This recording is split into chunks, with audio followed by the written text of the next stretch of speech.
Hello and welcome to day 30 of the MPI Intico 7-tonne electric arc furnace install. You'll see behind us in the background the current situation with the Intico furnace nameplate on. It looks like we've maybe moved backwards slightly in the last week, but that's not the case. The fume-X extraction hood that was on last week has been taken off to allow further alignment works. So now we have the chains and the lifting mechanism connected to the concrete roof with the electrode ports perfectly aligned to the electrodes. There's been an awful lot of good work gone in the background with mast alignment, which was a very involved and intricate process, and also we've went to great lengths with the electrical cable containment and electrical cable pulling.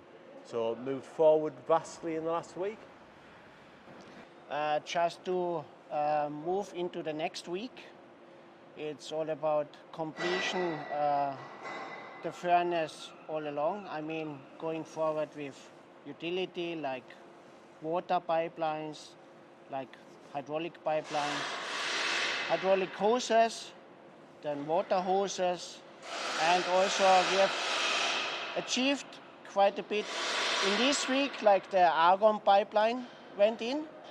And on the electrician side, we made also good progress. We have made quite a bit of a connection process. And like I said, for next week's tasks and completion jobs, we are still working on the utility and on the mechanical side, like fixing and installing the energy chain, where another flexible hoses were going in, and yeah, that's the program for next week.